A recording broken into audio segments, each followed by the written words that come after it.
everyone, my name is Shauna in case you know, and welcome back to another video. In today's video I'm going to be doing the A to Z book tag, also known as the A to Z bookish survey tag. This tag was created by Perpetual Page Turner and I will link their YouTube channel down in the description below. So basically this tag has a question for each letter of the alphabet. So this is going to be sort of a long tag, but I'm going to see if I can go through it quickly. Let's see how this turns out.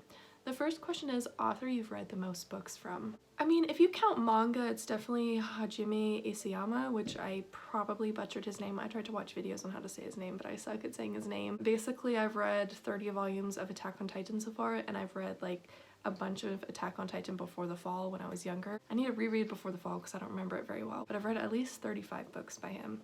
Well, 35 manga volumes. But if we're talking about like books besides manga, since manga are so quick to read, it's probably either the TERF who wrote the Harry Potter series. I know I love Harry Potter, but like why does the author have to be a freaking TERF? Or possibly Cami Garcia and Margaret Stohl, because I read all of Beautiful Creatures, all of Dangerous Creatures, and all of the novellas and short stories that went with it. Or it could be Stephanie Meyer, because I read all of Twilight, all like 8 books I think is how many are in the series right now. Let me think. 4 main ones, novella, 2 retelling of the first, yeah, 8 books in Twilight. So I've read 8 books plus The Host by Stephanie Meyer. So those are probably the authors that I've read the most from. I think Hajime Isayama is definitely the one that I've read like the most number-wise from, but I have read a bunch from TERF, Stephanie Meyer, Cami Garcia, and Margaret Stohl. Next up is best sequel ever. For me, this is Harry Potter and the Goblet of Fire. I love it so much. I feel like a lot of times sequels feel a little like lackluster, like sometimes they suffer from second book syndrome, sometimes they can drag on the series, but Goblet of Fire was an installment in the series that was new, original, and fresh, that went in so many directions that I wasn't expecting. So Harry Potter and the Goblet of Fire is definitely my answer for this question. Currently reading. Let me go grab my book that I'm currently reading. So I'm reading Comics Will Break Your Heart by Faith Erin Hicks, and I'm not really enjoying this one very much, and I'll probably be finished with it, of course, by the time that this video's up, since I pre-record all of my videos. Basically, Faith Erin Hicks is going to be at a Comic-Con that I'm going to, and so I loved Pumpkinheads by her, and I was like, I want to read another one of her books before I go to the Comic-Con, because maybe I'll meet her, maybe that would be fun, and I'm like 90 pages into this one so far, and I'm just not feeling it. I like the setting, I like the atmospheric vibes, but everything else about the story is like, yikes. This story is sort of a Romeo and Juliet retelling. I get the sense that it isn't gonna have that like heart-stabbing ending, but like it's forbidden love between rival families, and it has to do with like comic books, and it's just not what I was hoping. Next up is drink of choice while reading. Sprite. I don't really drink much else besides Sprite, Coca-Cola, and protein drinks. So Sprite is the one that I generally drink the most while I'm reading. Next up, e-reader or physical book. Physical book, although I do love to read a good e-book. Next up, fictional character you probably would have actually dated in high school. None. I didn't really date much in high school, so like I wouldn't have dated any fictional character. Frankly, I wouldn't have really dated anyone. G is glad you gave this book a chance. For this, I'm going with Me Moth by Amber McBride. Me Moth was a book that I won in a giveaway, and I was a little unsure how it was going to turn out. I wasn't sure if I was going to like it, but it was so phenomenal. It's a beautiful like romance that tackles the topic of grief really well. It's written in verse. It's so beautiful. H, hidden gem book. Article 5 by Kristen Simmons. I feel like I'm the only person that talked about Article 5 on BookTube. Oh my god. There's a spider on my phone. What the frick do I do? What the frick do I do? Oh my gosh. I think I need to burn my phone. Why is there a spider on my phone? I have really bad arachnophobia, and I'm home alone, so there's no one to help me. Oh frick. Oh frick. I'm just gonna keep talking and hope that it leaves my phone soon. I've been having really bad luck with spiders lately, so there's a spider on my phone right now. A couple nights ago, I was laying in my bed and I was like, oh, I have to go pee. So I lifted up my blanket and there was a freaking spider under the blanket with me. And then the night after that, I got up to go pee in the middle of the night, as one does. And I get up, I'm walking down the hallway, I turned the light on because I didn't want to like trip, and all of a sudden, this black thing falls right there in front of my face, literally like an inch from my nose. And I was like, oh, what is that? It was a spider. It jumped off the ceiling right next to my face. Like, why am I having such bad luck? I freaking want to cry. Oh my gosh. Okay, I need to just like get back to this. I need to stop having a freak out moment, and I just need to like hope that the spider will like leave my phone. So I was on Hidden Gem book, which I was talking about Article 5. Article 5 is my favorite dystopian book of all time. It has a beautiful romance to it. It's really like gritty in terms of like the action and the violence and stuff, but it's really, really good. I highly recommend it to everyone. Next up, important moment in your reading life. So I'm gonna sort of like go off of Article 5 by Kristen Simmons, because Kristen Simmons, I met her. One of the best moments of my life. She was absolutely incredible. She gives the best hugs. I loved getting to get my book signed by her. I loved getting to meet her, and I was just so excited when I met her, and it was just one of the highlights of my life. So that was definitely an important moment in my reading life, meeting one of my favorite authors. J is for just finished. I just finished Attack on Titan Volume 30. Volume 30 was like good, but it was a little like trippy and confusing. So it's a 3-star. I haven't read anything in Attack on Titan below 3 stars, so it's a really good series, just number 30 isn't necessarily the best. Okay, kinds of books you won't read. Horror books. I don't do well with horror. I just don't. I think I've read maybe like 1 or 2 books classified in horror in my entire life. They all gave me nightmares and made me really paranoid. Longest book you've read. I'm gonna look this up because I'm not actually sure what the longest book that I've read is. Like I hope that there is a feature on Goodreads where I can check this. Because like I can definitely think of long books that I've read, but I don't know what like the longest one is. And sometimes long books I read really quickly, while short books I read in a long period of time. So like, I don't know. The thing about Goodreads is that I rate like box set editions on here, so like technically the one that it says that I've read the most pages of is a box set. So I'm gonna keep scrolling down until I find one that's a singular book that has the most pages. Okay, so it says that the one that has the most pages that I've read is Harry Potter and the Order of the Phoenix, which according to Goodreads has 870 pages.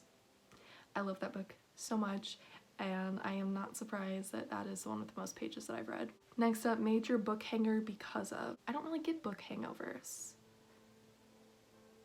I'm trying to think. Well, I guess when I get a book hangover per se, it doesn't really last because I force myself to read the next day to get over it. I don't let myself like succumb to the book hangover. But when I read a really good book, sometimes it feels like no books can compare. And then sometimes I get through like a string of like 2 or 3 books that just are not very enjoyable in my opinion because I'm comparing them all to this amazing book that I've read. So I guess one for that I'm going to choose is The Conference of the Birds by Ransom Riggs. That is my favorite one in the Miss Peregrine series, and after I read that one I was like, no books can compare to this. I don't know how anything is going to ever live up to that. But like, it didn't stop reading, I just didn't like enjoy the next few books as much because I didn't feel like anything could be as good as that book. Okay. Next up, number of bookcases you own. So there's like 3 places that I put books. Only 2 of them are technically bookcases. I have the tall shelf, which is my Harry Potter shelf, which is like in that little nook thing there. Why am I using this arm to move my arm? I can move this arm without touching it. Over there, my Harry Potter bookshelf. Back there is my TBR bookshelf. See, it's the one that's mostly filled up with books. Those are all the books that I need to read still. And then I shove the rest of the books that I've read that aren't Harry Potter into that thing. This is a weird angle to put my hand in. There. This is my TV stand. So technically 2 bookcases, but I have a 3rd piece of furniture that I put books in. Next up, one book you have read multiple times. Harry Potter and the Sorcerer / Philosopher's Stone. I've read that one 5 times all the way through, but I have listened to the audiobooks like bits and pieces here and there. I think I've talked about this before, but when I was in elementary school, I would rent the audiobooks from the library and then I just like put in random CDs and listen to bits and pieces. So like I didn't listen to it from start to finish, but I've listened to it quite a bit because I'm sure I've listened to it at least twice each of the books all the way through with the audiobook. But just they're never in like order, you know? I know that's weird. I know that's not normal to do, but I did that when I was younger. Preferred place to read. My couch downstairs. It has the best lighting. It's fairly comfortable, and I just love that couch, and we're getting rid of that couch soon, and then we're gonna get a leather couch, and I don't like leather couches. They just aren't very comfortable. Next up, quote that inspires you / gives you all the feels from a book. Okay, I'm gonna do 2 quotes from the same book, and this book is Heartstopper Volume 3 by Alice Osman. This book had so many quotes that I loved, but like there's 2 quotes in particular that I'm super obsessed with. The first quote is, One sorry doesn't make up for all the things you said, so congrats on your incredibly difficult realization that gay people actually do have feelings and have a nice life. I was like, yes, yes, you did it. You showed him. And that's like what I want to say to all of the homophobes. I was like cheering because it was like such an awesome moment in the book, and it's such just a great thing to say to a homophobe who all of a sudden pretends to apologize. Next up, there's this idea that if you're not straight, you have to tell all of your family and friends immediately, like you owe it to them, but you don't. You don't have to do anything until you're ready. I just feel like that quote is something that like I live by. I feel pressure from the idea of coming out. So yeah, I tend to like, when I realize something about my identity, I like don't tell people right away. Or like I sneakily tell them. So for example, I'd never officially came out as asexual. I just like slid it into conversations that I was asexual. I just like slid it into my social media posts, but there was never like an official like I am asexual post or conversation with people. Next up, reading regret. I'm guessing this means just a book that I regret having read, and that was Pretty Girls. I DNF'd it like less than halfway through because it was so disturbing and messed up, and I genuinely don't understand how anyone could like that book.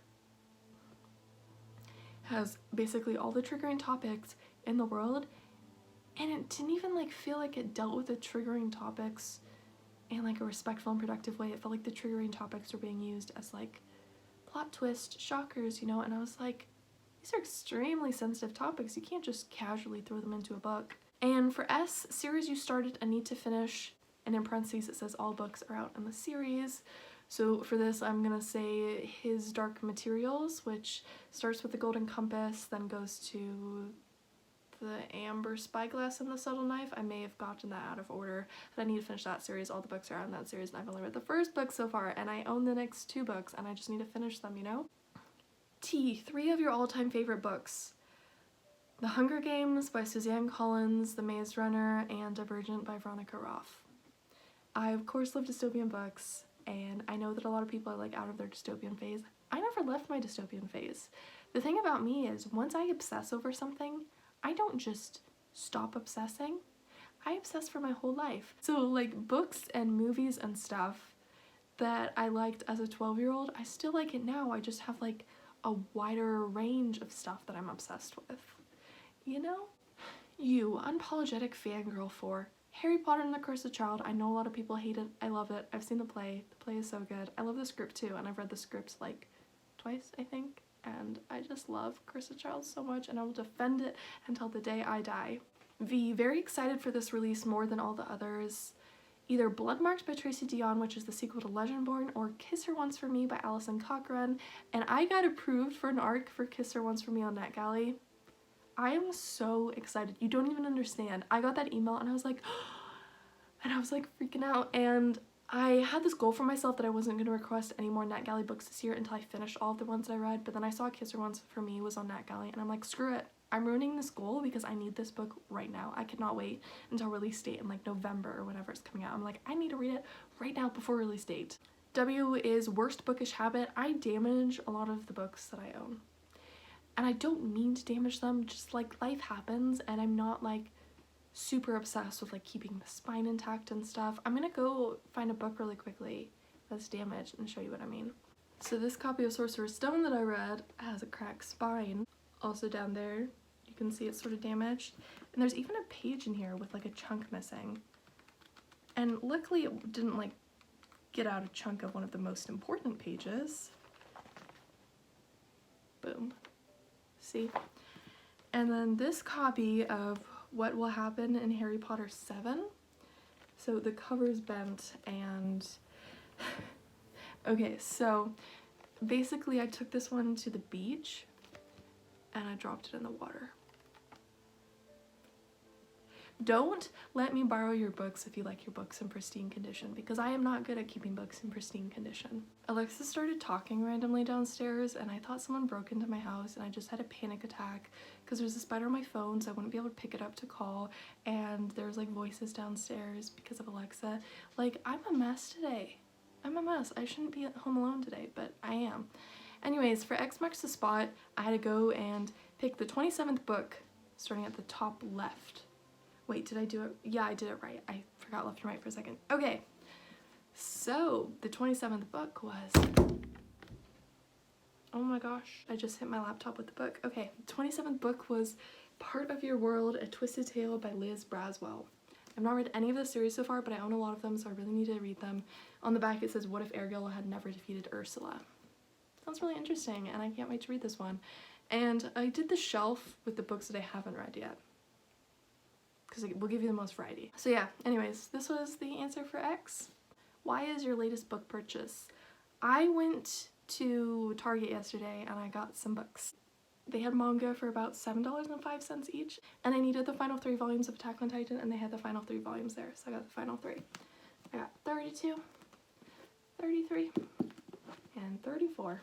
I'm ready for my heart to be ripped to shreds by these final few volumes because I know that 2 really big characters die in here, at least 2. And the final question is ZZZ Snatcher book, last book that kept you up way late. I don't really know what to answer this one. I don't really stay up late reading books that much. I mean, okay, I stay up late, okay? I have sleep issues. I stay up until 3 a.m. every night, but I finish reading at about midnight every night. I mean, sometimes I finish at like 12:30 a.m. as opposed to midnight. Maybe I'll go with one that like got me thinking, and that's why I stayed up late. I read a book called Never Coming Home. I can't remember the author's name off the top of my head. It's a thriller, and I had like so many theories, and I was also like a little unnerved by it, and so that kept me up really late. It didn't keep me up late reading it because it was like fascinating, but because there was like so many different theories I had about it, and because it sort of disturbed me a tiny bit. So yeah, that was all for this A to Z book tag. I hope all of you enjoyed this video. If you did, feel free to give it a thumbs up and subscribe to me if you haven't already. I upload videos twice a week, so my next video will be uploaded this Friday. I hope to see all of you there for that video.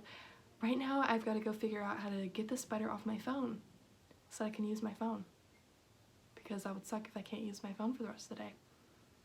I hate spiders. Why do they exist? I don't like them. I hope all of you are having a fantastic start to your week. I hope your week is better than mine. I hope you have no spiders in your life, like, unless you like spiders. Some people do. I don't. But if you don't like spiders, I hope they aren't in your life. I hope they're avoiding you. And I'll see all of you later. Goodbye.